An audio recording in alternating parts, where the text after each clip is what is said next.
musukoyika sicaka sami Yakobo. Ya nawe Israyeli busukunkwa mamela ke ngokwapha ikujonge ilizwi lithetha koyedwa liphinde likhankanye ibandla ukuthi musukoyika sicaka sami Yakobo. Okwesibini uthi nawe Israyeli sikwenza njani sukoyika.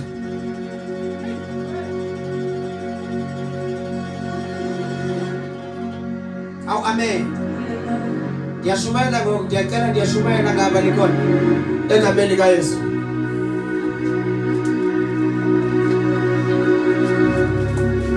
Sesivala unyaka bathandekayo sesivala unyaka. Mhlawumbe ezinye izinto azenzekanga ngolu hlobo besifuna ngalo. Mhlawumbe ezinye izinto azipasanga besizithandazela. Mhlawumbe ezinye izinto kuphela unyaka ungaqalanga ngohlobo ubuqale ngalo. Unyaka uqala izinto zihamba kakuhle. Kodwa xa sekuphela unyaka asafani nakuqala izinto. Lithi izwi lenkosi musukoyika esicaka.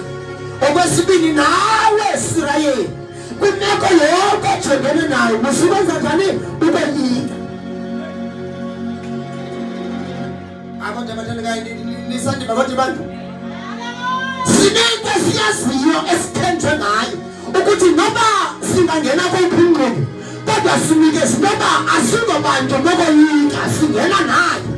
Athi umhlabeleli wangena apho singangena khona saphuma lapho kungaphunywa khona ngoba xa ungena uhamba naye uyamazi khona.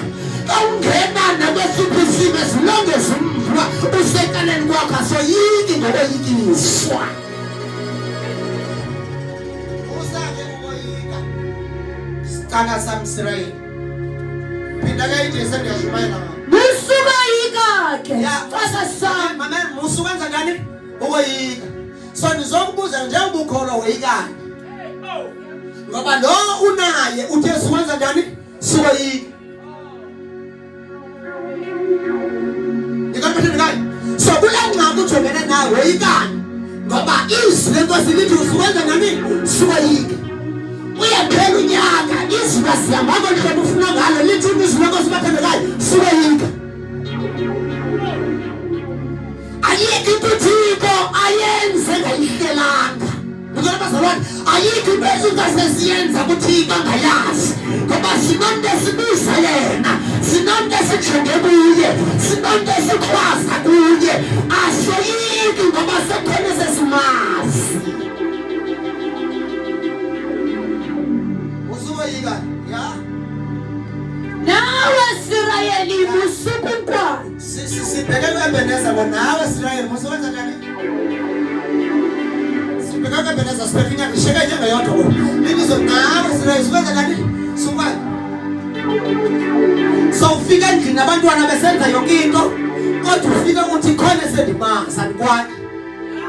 Sekufika neyiphi imeko ojongene nayo ebomini ufike phezu komuntu othi lithe izwi lenkosi asikwani.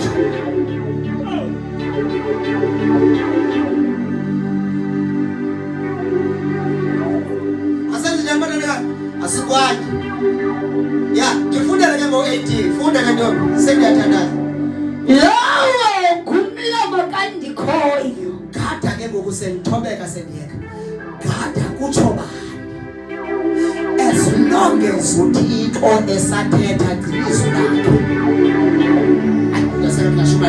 as long as etshilo noma ebekwa lamazwi kutsho bani. Lithi ke ngokizwi lenkosi lowo ke ngumlomo kandikhoyo kumbeleze ke ngosilindini asoyiki ngoba singenabo ubugwala kodwa sesethembe lothembisayo ukuba singabi nako ukoyika. Lowo ke ngumlomo kandikhoyo soyika njani ethini ukuthi masingathini bathandekayo masingoyiki. Singena apho kuthiwa kungena khona ngenxa